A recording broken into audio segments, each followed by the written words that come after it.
Hello मेरे प्यारे बच्चों, स्वागत है आप सभी का एक बार फिर से हमारे चैनल श्याम देव एजुकेशन पे।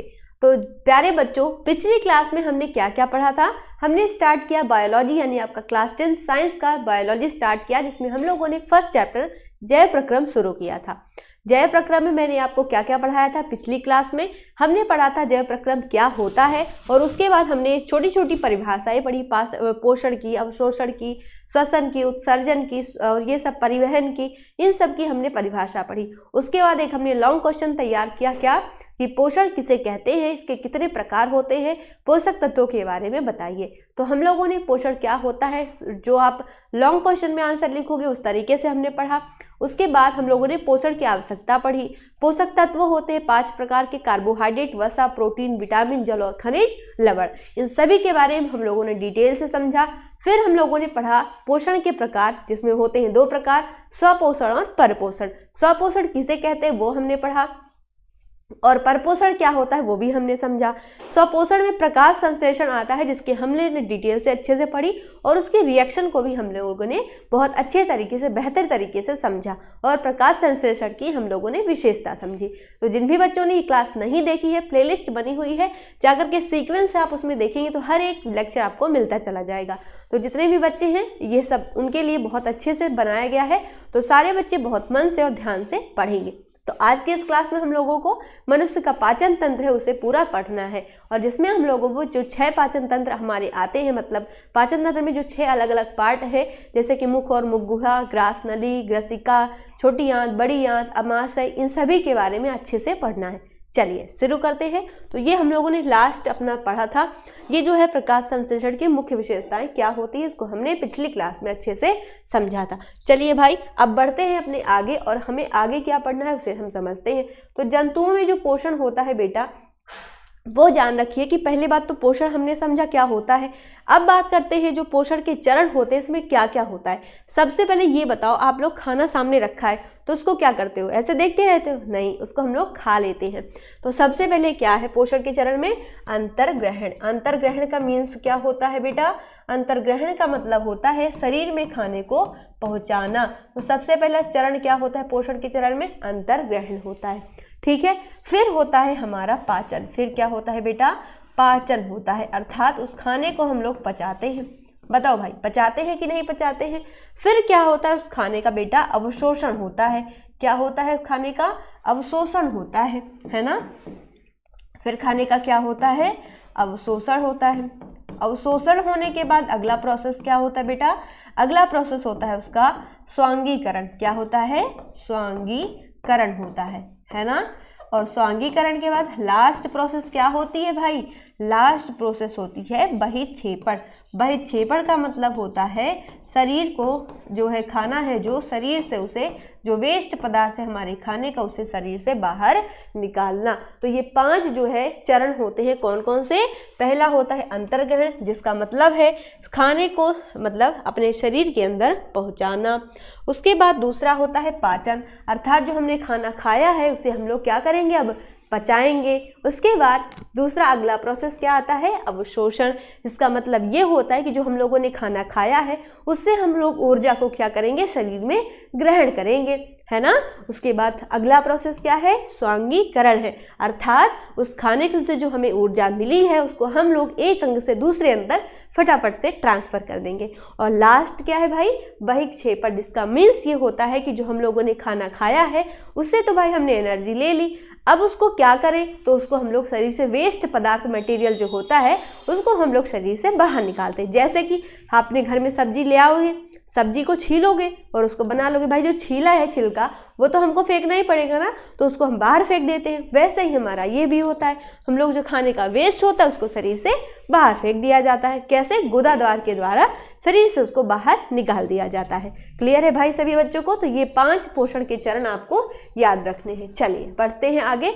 अब भाई आता है मनुष्यों में पाचन। तो सबसे पहले आज के इसमें हम लोग क्या पढ़ेंगे, मनुष्यों की आहार नाल में पाचन, और आहार नाल को ही हमें क्या है समझना है ना। जिसमें हम लोग ये क्वेश्चन पढ़ते हैं, मनुष्य के पाचन तंत्र का चित्र बना करके वर्णन कीजिए।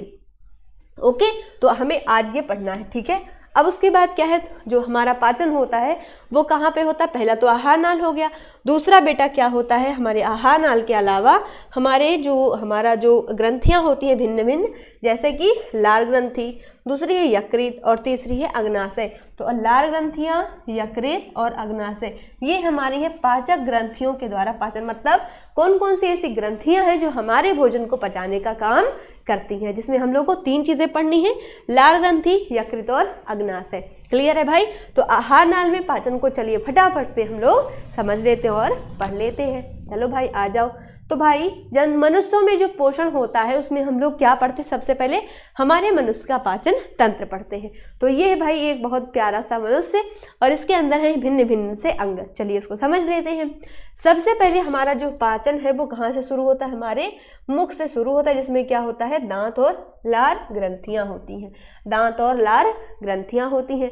लार ग्रंथियों से एक क्वेश्चन आपसे पूछा जाता है, क्या पूछा जाता है कि मनुष्य में कितने जोड़ी लार ग्रंथियां होती हैं, तो क्या आंसर करोगे भाई, 3 जोड़ी क्या होती हैं मनुष्य के मुख में, जीभ के दोनों तरफ, जो जीभ हमारी होती है उसके दोनों साइड 3 लार ग्रंथियां होती हैं। और इस पे आपसे MCQ सवाल जो है बेटा बनता है, यानी कि बहुविकल्पीय प्रश्न इससे आपसे पूछा जाता है। क्लियर है भाई?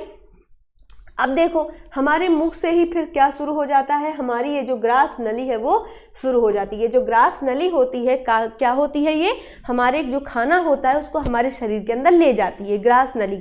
ठीक है, और ग्रास नली जो होती है वो श्वास नली के ऊपर स्थित होती है। इसके नीचे क्या होती है, हमारी सांस की नली होती है, दोनों एक साथ होती है।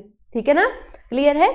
चलिए अब भाई देखो ग्रास नली जब आ जाओगे तो ग्रास नली के नीचे यहाँ पे ऊपर क्या दिख रहा है आपको, ये है हमारा डायाफ्राम। क्या है बेटा, ये हमारा डायाफ्राम है ना। तो डायाफ्राम जो होता है उसकी जस्ट नीचे हमारा क्या होता है, हमारा लीवर होता है, जिसे हम क्या कहते हैं बेटा, यकृत बोलते हैं। क्या बोलते हैं, यकृत बोलते हैं। अब ये जो यकृत होता है ना, इसी के अंदर हमारी क्या होती है, पित्त की थैली होती है जो पित्त रस बनाती है, जिसे हम कहते हैं बेटा पित्ताशय। क्या बोलते हैं, जिसे पित्ताशय कहते हैं। और पित्ताशय जो हमारी यकृत जो होता है, यकृत के ही जस्ट बगल में ये जो आपको दिख रही है, भाई क्या है ये है हमारा अमाशय। क्या है ये, हमारा अमाशय। तो आपसे इस पे भी सवाल पूछा जाता है कि अमाशय की जो आकृति होती है, इसका जो शेप होता है वो किस शेप का होता है, तो क्या बताओगे, जे फॉर जग। हम लोग पढ़ते हैं ना, जब छोटे थे तो क्या पढ़ते थे, ऐसे तो मैम हमारी पढ़ाती थी, A for apple, B for boy, वैसे ही जे फॉर जग। तो जे आकार की हमारी क्या होती है भाई, हमारी अमाशय होता है। ठीक है, अमाशय के जस्ट नीचे आप देख पा रहे हो कि छोटी छोटी सी पतली सी ये देख रहे हो रचना होगी, ये जो पतली सी रचना दिख रही है, ये जो है पत्ती सी दिख रही है, ये क्या है, हमारी अग्नाशय है। क्या है, हमारी अग्नाशय है। क्लियर? अभी इसका चित्र हम लोग बहुत अच्छे तरीके से समझेंगे। ठीक है, अब देखो भाई आ जाओ। तो ये जो अमाशय होता है, इसी से जुड़ी हुई एक नीचे से ग्रंथि आती हुई देख रही होगी आप सभी को, ये वाली। तो ये क्या है हमारी भाई, छोटी आंत है। ये क्या है, हमारी छोटी आंत है, जो कि कुंडलित अवस्था में रहती है, जो कि सक्रिय होती है लेकिन काफी लंबी होती है। ये है हमारी छोटी आंत। ठीक है बेटा, छोटी आंत की आप बाहर ये वाला शेप देख रहे होगी, ये क्या है, हमारी बड़ी आंत है। क्या है, हमारी बड़ी आंत है। और बड़ी आंत जो है, ये छोटी आंत लास्ट का जो पॉइंट है वो क्या होता है, हमारा मलाशय होता है, जिसे हम लोग क्या कहते हैं, गुदाद्वार कहते हैं। और तुमसे इस पे भी एक सवाल पूछा जाता है, क्या पूछा जाता है कि हमारा जो पाचन तंत्र होता है, हमारा जो आहार नाल होता है, वो कहाँ से कहाँ तक विकसित होता है। तो उसको शुरुआत हम लोगों ने मुंह से करी और कहाँ आया लास्ट में, हमारा गुदाद्वार। तो इस पे भी आपसे बहुविकल्पीय प्रश्न पूछा जाता है बेटा कि हमारा जो आहार नाल है वो कहाँ से कहाँ तक विकसित होता है। तो कहाँ से कहाँ तक होता है, मुख से लेकर आहार नाल तक विकसित होता है। कितने MCQs इस पे आपसे पूछे जाते हैं। देखो सबसे पहला, हमारी लार ग्रंथियां जो होती है उसमें कितनी लार ग्रंथियां, 3 जोड़ी, पहला सवाल। दूसरा, हमारे मुख में कितने दांत, 32 दांत, दूसरा सवाल। दांतों के कितने प्रकार, 4 प्रकार, ये आपका तीसरा क्वेश्चन। उसके बाद पूछा जाता है जो हमारी ग्रास नली, इसकी लंबाई कितनी होती है, भाई 25 सेंटीमीटर की होती है। अभी सब लोग हम लोग डिटेल से समझेंगे, पहले आप देख लो कि इस पे इतने चित्र से कौन कौन से सवाल बनते हैं। तो ये हो गया हमारा कौन सा भाई, चौथा क्वेश्चन। अगला आ जाओ, अमाशय की आकृति पूछी जाती है, ये हो गया हमारा 5वां क्वेश्चन। उसके बाद आ जाओ नीचे, तो हमारा गुदाद्वार कहाँ तक विकसित होता है, हमारा आहार नाल कहाँ तक विकसित होता है, गुदाद्वार तक। ये हो गया हमारा 6ठा क्वेश्चन। भाई 6 तो ये साधारण से MCQ बहुविकल्पीय प्रश्न जो आपसे पूछे जाते हैं। ठीक है बेटा, तो सारी चीज़ों को आपको इसको समझते हुए चलना है। क्लियर है? चलिए, एक एक पॉइंट आपको बहुत क्लियर तरीके से बता रहे बेटा, इसलिए आपको बहुत अच्छे से कॉपी पर नोट बनाते हुए भी चलना है। चलिए, इससे आपका रिवीजन होता जाएगा। अब सबसे पहले हम बात करते हैं हमारे आहार नाल के कितने भाग? 6 भाग होते हैं। इस पे भी आपसे सवाल पूछा जाता है, आहार नाल के कितने भाग? 6 भाग होते हैं। बहुत आसान से समझिए, बहुत सरल सी भाषा में बहुत बढ़िया से पढ़ते चलिए, प्यार से। ठीक है, चलो, तो आहार नाल के कितने भाग होते हैं बेटा? 6 भाग होते हैं। कौन कौन से? सबसे पहला है हमारा मुख एवं मुख गुहिका। हमारे आहार नाल का सबसे पहला भाग क्या है? मुख एवं मुख गुहिका है। फिर दूसरा क्या है? हमारी ग्रसनी है। दूसरा कौन है? ग्रसनी है। फिर उसके बाद हमारी है ग्रास नली। क्या है भाई? हमारी ग्रास नली है। फिर है हमारा अमाशय, फिर है छोटी आंत, और फिर लास्ट में हमारी बड़ी आंत। अब इसी के बारे में हमको डिटेल से एक एक चीज़ों के बारे में आज की इस क्लास में पढ़ना है। चलिए, सबसे पहले हम लोग शुरुआत करते हैं मुख एवं मुख गुहिका से। तो हमारा जो मुख होता है बेटा, वो क्या होता है? हमारे ये जो होंठ हैं, देख रहे हो ना प्यारे प्यारे से, तो मुख जो है हमारा, वो होठों से घिरी हुई एक आकृति होती है। क्या कह सकते हो कि 2 होठों से घिरी आकृति को क्या कहते हैं? मुख कहते हैं। अब हमारे मुख में क्या होते हैं बेटा? 32 दांत होते हैं। 32 दांत होते हैं। ठीक है ना? ये होता है वयस्क व्यक्ति के मुख में, ये होता है वयस्क व्यक्ति के लिए। लेकिन बेटा बताओ, जो छोटा बच्चा होता है उसके मुख में कितने दांत होते हैं?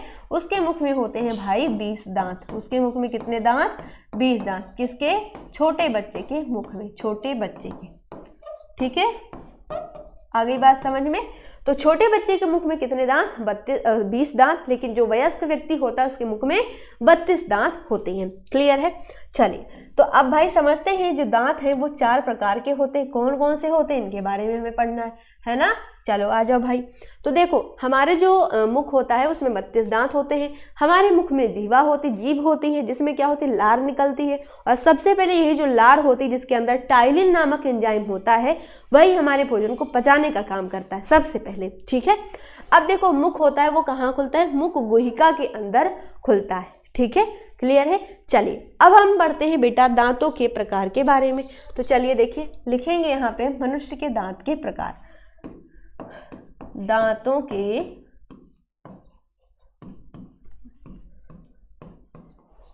के प्रकार। ठीक है, चलिए भाई, अब दांत जो होते हैं बेटा, वो कितने प्रकार के होते हैं? वो होते हैं 4 प्रकार के। दांत कितने प्रकार के? 4 प्रकार। ठीक है ना? अब ये दांत जो है 4 प्रकार के हैं। इनको कौन कौन से? बड़े नाम बड़े अजीब से याद नहीं होते हैं, तो बहुत ध्यान से देखना। ट्रिक बताऊंगी जिससे आप तुरंत इसको याद कर सकते हो। क्या ट्रिक है? पहले इसका नाम लिख लेते हैं, है ना भाई? पहले नाम लिखते हैं, फिर इसकी ट्रिक हम लोग देखते हैं। तो दांत जो होते हैं वो 4 प्रकार के। कौन कौन से? सबसे पहला है भाई कृंतक। सबसे पहला कौन सा दांत है? कृंतक। फिर दूसरा है रदनक। दूसरा है रदनक। तीसरा है बेटा अग्रचवर्णक। तीसरा है कौन सा दांत? अग्रचवर्णक। और चौथा है हमारा चवर्णक। चवर्णक। ठीक है, ये हो गए हमारे दांतों के 4 प्रकार, कृंतक, रदनक, अग्रचवर्णक और चवर्णक। याद कैसे करोगे? देखो, तुम्हारे सामने इसकी ट्रिक है। के से होता है कृंतक, आर से होता है रदनक, ए से अग्रचवर्णक और सी से चवर्णक। ठीक है ना? तो भाई देखो, याद कैसे करोगे? KRAC। ये ट्रिक बन गई आपके लिए क्रैक। क्या बन गई भाई ट्रिक? क्रैक। कैसी? क्रैक। तो दांतों के 4 प्रकार याद कर लिए कि नहीं याद कर लिए? ट्रिक देखो क्या है? क्रैक। कृंतक, रदनक, अग्रचवर्णक और चवर्णक। तुरंत याद हो गया ना? अब चलिए इनकी संख्या को भी ट्रिक से याद कर लेते हैं। तो जो कृंतक होता है वो 2 जोड़ी होता है, रदनक जो होता है वो 1 जोड़ी होता है, अग्रचवर्णक 2 जोड़ी होता है, और चवर्णक जो होता है बेटा वो 3 जोड़ी होता है। अब सभी को पता है बेटा कि 1 जोड़ी जो होता है उसमें कितनी संख्या होती है? 1 जोड़ी में कितनी होती है? 2। जैसे कहते हो हम 1 जोड़ी चप्पल लेके आए, तो 1 जोड़ी में क्या 1 ही चप्पल होगा? नहीं, 2 अलग अलग चप्पल होते हैं ना, दोनों पैरों में पहनने के लिए।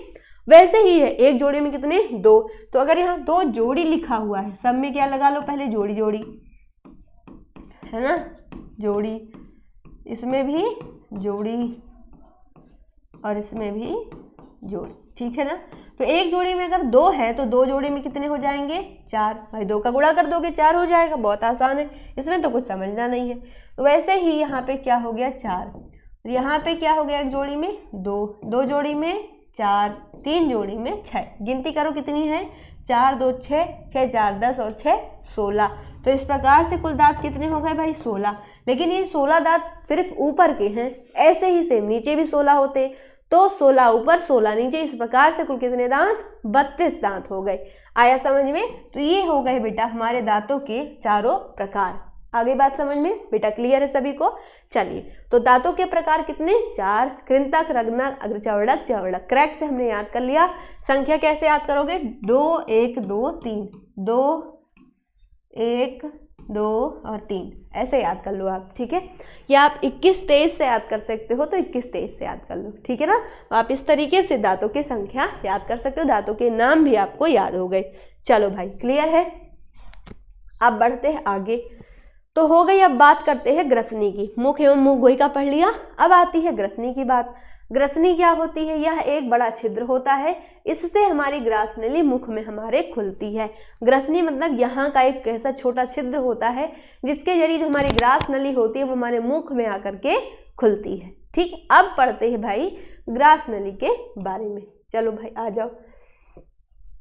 देखो ग्रास नली की लंबाई कितनी होती है बेटा 25 सेंटीमीटर, और इस पे आपसे सवाल पूछा जाता है, वो भी कौन सा, बहुविकल्पीय प्रश्न, कि जो हमारी ग्रास नली है इसकी लंबाई कितनी होती है। तो क्या बताओगे 25 सेंटीमीटर होती है। अब कहाँ होती है, श्वास नली के नीचे स्थित होती है। श्वास नली हमारी ऊपर, ग्रास नली उसके नीचे। तो श्वास नली की क्या होती है नीचे स्थित होती है। कभी कभी खाना खाते हैं तो हम लोग के गले में फंस जाता है, तो हमें खांसी आने लगती है, तो वो खाना कहाँ चला जाता है हमारी सांस नली में अटक जाता है, तो हमें सांस नहीं आती इसलिए हमें खांसी आने लगती है। समझ में आ गई बात। चलो और क्या करती है, ये जो ग्रास नली है वो भोजन को कहाँ पहुँचाती है, अमाशय में पहुँचाती है। देखो सबसे पहले मुख, फिर उससे ज्वाइंट हो गई ग्रास नली। ग्रास नली कहाँ पहुँचाएगी खाने को, हमारे अमाशय में। अमाशय के बाद खाना कहाँ जाएगा, छोटी आंत में, फिर छोटी आंत के बाद कहाँ, बड़ी आंत में जाता है, और बड़ी आंत के जरिए कहाँ पहुँच जाता है, हमारे गुदाद्वार में ये पहुँच जाता है, ठीक है।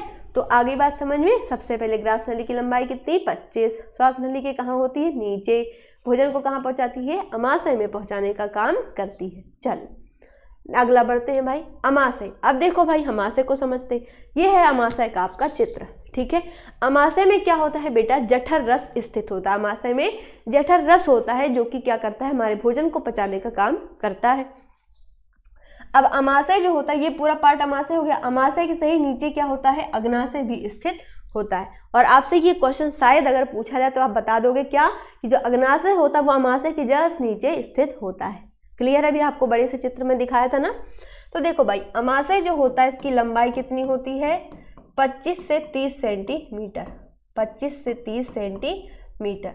और इसकी चौड़ाई की बात करोगे तो चौड़ाई कितनी 7 से 10 सेंटीमीटर होती है, 7 से 10 सेंटीमीटर होती है। चलो भाई इसको हिंदी में लिख देते हैं, 25 से 30 सेंटीमीटर और चौड़ाई 7 से 10 सेंटीमीटर होती है। क्लियर। अब ये जो खाना है यहाँ पर, खाने का अधिकांश भाग जो होता है यहाँ पचता है, और इससे यानी कि अगर बात करो परसेंटेज में तो लगभग जो है 40% खाना यहाँ पच जाता है। बाकी जो बचा खुचा और 50% है वो कहाँ जाता है, हमारी छोटी आंत में पहुँच जाता है, ठीक है। तो हमारा जो अमाशय होता है इसमें 3 तरीके की ग्रंथि होती है जो कि खाने को पचाने का काम करती है। चलिए इन ग्रंथियों के नाम जो है आपके सामने हम लोग लिखते हैं। चलिए भाई सबसे पहले क्या है, पेप्टिक ग्रंथि, पेप्टिक। दूसरी है हमारी पैराइटल, दूसरी है पैराइटल। और तीसरी है हमारी म्यूकस। तीसरी क्या है हमारी म्यूकस। चलिए तीसरी है भाई म्यूकस, म्यूकस। चलो तो अब जो हमारी पेप्टिक ग्रंथि होती है ये काम करती है क्या, और म्यूकस क्या काम करती है, और पैराइटल ग्रंथि क्या काम करती है, तीनों पे समझते हैं। चलिए भाई तो पेप्टिक ग्रंथि जो होती है बेटा ये हमारे भोजन में लगभग हर एक चीज़ों को, जो कि हमारा प्रोटीन है, कार्बोहाइड्रेट है, सभी चीज़ों को पचाने का काम करती है, ठीक है। पैराइटल ग्रंथि जो होती है वो क्या करती है, हमारे HCl यानी कि हाइड्रोक्लोरिक एसिड का स्रावण करती है। और जो म्यूकस होता है, म्यूकस जो है ये म्यूकस एंजाइम को निकालती है, जो कि बचे खुचे जो भी हिस्सा है खाने का उसको ये पचा देती है, इसको ख़त्म कर देती है। तो भाई एक एक चीज़ों को बहुत आसानी से हम लोग पढ़ते हुए चलेंगे, ठीक है ना। चलिए भाई, तो ये जो पेप्टिक ग्रंथि होती है ये क्या करती है, अगर मैंने कहा आपसे लगभग खाने का हर चीज़ ये पचाती है, तो क्या हो गई, ये पाचक एंजाइम हो गई। तो हम कह सकते हैं पेप्टिक जो है वो पाचक एंजाइम बनाती है, पाचक एंजाइम। एक सेकंड बेटा, मक्खी बैठ गई, चलो, पाचक एंजाइम बनाती है। एक सेकेंड, थोड़ा सा इसको इधर कर लेते हैं, सभी को दिखाई दे रहा अच्छे से, चलिए समझ में आ रहा ना। तो ये क्या करती है, हमारी जो पेप्टिक ग्रंथि है ये क्या करती है बेटा, पाचक एंजाइम बनाती है, ठीक है। अब भाई जो ये पैराइटल ग्रंथि होती है ये क्या काम करती है, पैराइटल ग्रंथि क्या काम करेगी जल्दी बताओ, HCl का स्रावण करती है, यानी कि हाइड्रोक्लोरिक अम्ल का स्रावण करती है। आ गई भाई। अब ये जो म्यूकस कोशिका है ये क्या करती है, ये म्यूकस बनाने का काम करती है। तो क्या कहोगे, म्यूकस बनाती है, म्यूकस बनाती है, जो कि बचा खुचा जो हिस्सा होगा खाने का उसे ये पचाने का काम करती है। आ गया समझ में। तो क्या कहोगे भाई, हमारी जो अमाशय होती है इसकी लंबाई 25 से 30 सेंटीमीटर होती है, इसकी चौड़ाई 7 से 10 सेंटीमीटर होती है, इसके अंदर 3 ग्रंथियां पाई जाती हैं। अमाशय से भोजन कहाँ जाएगा, छोटी आंत में जाता है। तो ये भी आप लिख सकते हो, अमाशय के बाद जो भोजन होता है वो हमारी छोटी आंत में प्रवेश करता है। इसमें हमारी 3 ग्रंथि पाई जाती है, पेप्टिक, पैराइटल और म्यूकस। पेप्टिक ग्रंथि पाचक एंजाइम बनाती है, पैराइटल ग्रंथि HCl का स्रावण करती है, और म्यूकस जो है वो क्या बनाती है, म्यूकस बनाती है, जो कि भोजन का अधिकांश भाग पचाने में सहायता करती है। क्लियर है भाई, आ गया समझ में। चलिए बेटा अब आगे बढ़ते हैं, ये चित्र जरूर आपको याद रखना है। क्लियर है, चलो अब आती है हमारी बात छोटी आंत की। छोटी आंत क्या होती है, अभी आपको ये चित्र में मैंने छोटी आंत दिखाया था ना, सारे बच्चों को दिखाया था। ये क्या होता है हमारा, ये जो बीच में आप देख रहे हो ये क्या है, हमारी छोटी आंत है, ठीक है। तो छोटी आंत में क्या होता है, हमारा जो भोजन का अधिकांश भाग है वो पचने का काम करता है। भाई अब इसकी बात करते हैं हम लोग लंबाई की। तो इसकी लंबाई लगभग कितनी होती है, अगर हम लंबाई की बात करें तो लगभग 5 से 6 मीटर होती है। लगभग ध्यान देना मीटर में है, अभी तक हम लोग सेंटीमीटर पढ़ते थे, लेकिन ये क्या है, इसकी लंबाई 5 से 6 मीटर होती है, ठीक है। अब क्या कहोगे भाई, ये कुंडलित अवस्था में पड़ी रहती है, ये हमारी है वो कहाँ होती है इसकी स्थिति, ये कुंडलित अवस्था में। और अगर मैं कहूँ आपको और अच्छे से लिखना है तो आप क्या लिखोगे, ग्रहणी के नीचे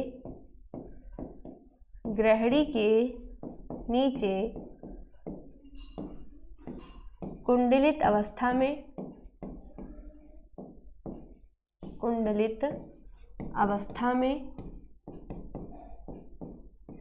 पड़ी रहती है, अवस्था में पड़ी रहती है, ठीक है। अगला पॉइंट अगर आपको और लिखना है तो इसमें आप और लिख सकते हो, क्या लिखोगे भाई, कि ये जो है बड़ी आंत से पतली होती है, बड़ी आंत की तुलना में पतली होती है, बड़ी आंत की तुलना में पतली यानी कि सकरी होती है, पतली या सकरी होती है, ठीक है भाई, पतली या सकरी होती है। इतना आप छोटी आंत के अंदर लिखेंगे। और क्या लिखेंगे, लगभग हमारे भोजन का अधिकांश भाग हमारी छोटी आंत में पच जाता है, ठीक है ना। लगभग हमारे खाने का अधिकांश भाग हमारी छोटी आंत में पच जाता है। तो इतने पॉइंट्स आपको छोटी आंत से याद होने चाहिए। क्लियर है भाई। अब जो खाना होगा छोटी, पहले हमारे ग्रास नली में खाना गया, फिर हमारे अमाशय में गया, फिर हमारे छोटी आंत में गया, अब कहाँ जाएगा, बड़ी आंत में जाएगा। तो क्या लिखोगे भाई, अब बड़ी आंत पे आ जाओ। तो बड़ी आंत जो होती है यहाँ पे खाना कहाँ से आता है, छोटी आंत से प्रवेश करता है। तो क्या लिखोगे, इसमें खाना या इसमें भोजन छोटी आंत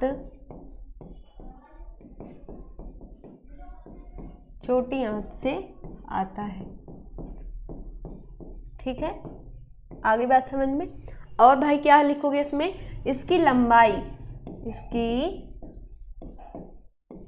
लंबाई कितनी होती है भाई, 1.5 मीटर, यानी ये 1.5 मीटर होती है, 1.5 मीटर होती है। और इसमें और क्या लिख सकते हो भाई, तो ये जो बड़ी आंत होती है, इसमें जो है खाने का बिल्कुल खत्म, मतलब यहाँ पे बिल्कुल हमारा खाना खत्म हो जाता है, बिल्कुल डाइजेस्ट, बिल्कुल पच जाता है। अब यहाँ से जो खाना होगा वो हमारे कहाँ जाएगा, मलाशय में पहुँच जाता है, जो कि हमारे गुदा द्वार से शरीर के बाहर चला जाता है। ठीक है, तो ये जो बड़ी आंत होती है, ये जो है ये मोटी होती है, यह है छोटी आंत की तुलना में, छोटी आंत की तुलना में, छोटी आंत की तुलना में अधिक मोटी होती है, अधिक मोटी होती है। वो तो भाई पतली होगी और ये मोटी होती है। आगे बात समझ में। यहाँ से जो यहाँ पर खाना का अधिकांश भाग, मतलब 99% खाना यहाँ पच जाता है, फिर बचा हुआ जो खाने का वेस्ट होता है मटेरियल, वो हमारे शरीर के बाहर निकल जाता है। किससे, गुदा द्वार से। तो यहाँ तक हमने पढ़ लिया। आज हमने क्या पढ़ा, अपने पाचन तंत्र के बारे में पढ़ा, और जिसके हमने आहार नाल में पाचन को पढ़ा। आहार नाल में पाचन के जो हमारा आहार नाल होता है उसके कितने भाग, उसके कुल 6 भाग होते हैं। कौन कौन से, मुख और मुखगुहिका, दूसरा क्या हमने पढ़ा, ग्रसनी, तीसरा ग्रासनली, चौथा छोटी आंत, पांचवा बड़ी आंत, और एक और पढ़ा था कौन सा, अमाशय। तो ये 6 भाग होते हैं हमारी आहार नाल के। एक एक के बारे में हम लोगों ने डिटेल से पढ़ा। ठीक है ना। दांतों के कितने प्रकार, 4 प्रकार बताए। वयस्क व्यक्ति के मनुष्य में 32 दांत, और छोटे बच्चे के मनुष्य में होते हैं कितने दांत, 20 दांत होते हैं। अब आपको क्या काम करना है, कमेंट बॉक्स में जो दांत मैंने आपको प्रकार बताए, नाम बताया, कृंतक, रत्नक, अग्रचवर्णक और चवर्णक, तो चारों दांतों के नाम आपको लिखने हैं, और आपको उसके बीच में फिर नीचे क्या लिखना है, उसकी ट्रिक लिखनी है। ओके, क्रैक, आपको उसको ट्रिक को लिखना है। तो अगर आपको ये वीडियो अच्छा लगता है, पसंद आता है, तो ज़रूर शेयर कर दीजिएगा, और हमारे चैनल को ज़रूर सब्सक्राइब करिएगा। मिलते हैं नेक्स्ट क्लास में, तब तक के लिए थैंक यू, राधे राधे।